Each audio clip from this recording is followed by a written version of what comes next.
ఉన్న బ్యాక్గ్రౌండ్ ఏంది ఇవన్నీ చూస్తారమ్మా.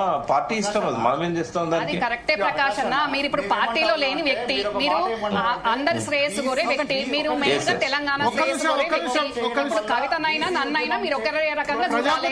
మరి మేము కూడా తెలంగాణ ఉద్యమం కోసమే కొట్లాడిన వాళ్ళం, ఇప్పుడు కూడా తెలంగాణ ఇచ్చిన పార్టీలనే ఉన్నాం. కానీ మీరు ఎంతసేపు ఒక కవితకి అన్యాయం జరిగింది అన్నట్టు సపోర్ట్ చేయడం కరెక్ట్ కాదు. నాకు కూడా అన్యాయం జరిగిన రోజు మీరు ఏ రోజు అన్న మాట్లాడినా, ఎవరికి అన్యాయం జరిగినా మీరు మాట్లాడాలన్న. అందరు తెలంగాణ ఆడబిడ్డలే. కవిత ఆ ఇంటి ఆడబిడ్డలే, నేను ఆ ఇంటి ఆడబిడ్డలే. రమ్య గారు, మీకు అన్యాయం జరిగినప్పుడు నేను ఆ పార్టీలో ప్రధాన కార్యదర్శి ఉన్నట్టున్నాను.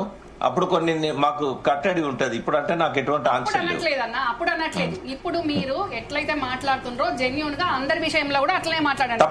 తప్పకుండా మాట్లాడతాను. నేను చెప్పేది అది. తప్పకుండా మాట్లాడతాను. నరేష్ గారు చెప్పండి. అంటే కాదు, ఒక్క నిమిషం. ఇప్పుడు రమ్యారావు గారు అడిగారు, మీ అన్యాయం జరిగినప్పుడు ప్రధాన కార్యదర్శిగా పార్టీలో ఇన్సైడర్ గా ఉన్నారు కదా, ఎందుకు మాట్లాడలేదు క్వశ్చన్ చేస్తున్నారు.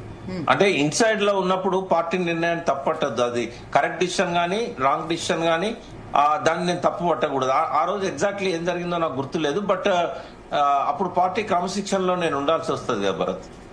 నేను అందుకే దాని మీద స్పందించే వాళ్ళు ఎవరో వాళ్ళే స్పందిస్తారు. అందరం కూడా మాట్లాడడానికి లేదు. పార్టీ ఫ్రేమ్ లో ఉంటే నాకు ఈ ఆంక్షలను ఉన్నాయనే బయటకు వచ్చిన. కేసీఆర్ మీద వ్యతిరేకత రాలేదు, లేకపోతే ఆ పార్టీ మీద వ్యతిరేకత రాలేదు. నేను ఆంక్షలు ఉండొద్దు, ఫ్రీ బర్డ్ గా ఉండాలి, అవసరమైతే కేసీఆర్ గారినైనా మందలియాలి తెలంగాణ కోసం, ఎవరినైనా తప్పు ఎత్తి చూపాలి అనే ఉద్దేశంతో నేను బయటకు వచ్చాను తప్ప ఇప్పటికే ఆయన అంటే నాకు పూర్తి గౌరవం ఉంది. కాదంటే రమ్యారావు గారికి అన్యాయం జరిగింది వాస్తవం అంగీకరిస్తారా? అన్యాయం తెలంగాణ ఉద్యమంలో రమ్య గారు ఒక్క నిమిషం అమ్మా.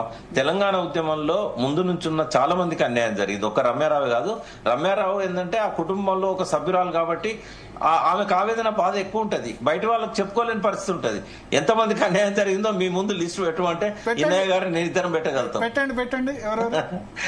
గారికి అన్యాయం జరిగింది కాదన్నా, అప్పుడు అది మీరు అప్పుడు పార్టీలో మాట్లాడలేకపోయినారు. కానీ ఇప్పుడు కూడా ఒక్క కవితనే పనిచేసింది ఉద్యమంలో, ఇక కాదన్నట్టు దయచేసి మీరు ఒక ఓన్లీ కవితకు సపోర్టర్ గా ఉండండి. ఎందుకంటే లేదన్నా, మీరు ఇప్పుడు పార్టీలకు అతీతంగా మాట్లాడాలి. వాస్తవం కవితదే కాదనట్లేదు. కానీ నేను కూడా ఇంటి ఆడబిడ్డను, నేను కూడా ఉద్యమంలోకి వెళ్ళి వచ్చిందాన్ని, నేను కూడా అన్యాయం కష్టపడ్డదాన్ని. కానీ మా కష్టాన్ని కూడా మీరు గుర్తించాలి. ఎంతసేపు ఒక కవిత మాట్లాడద్దన్న దయచేసి. మాకు బాధగా ఉందన్న మీరు అట్లా మాట్లాడితే.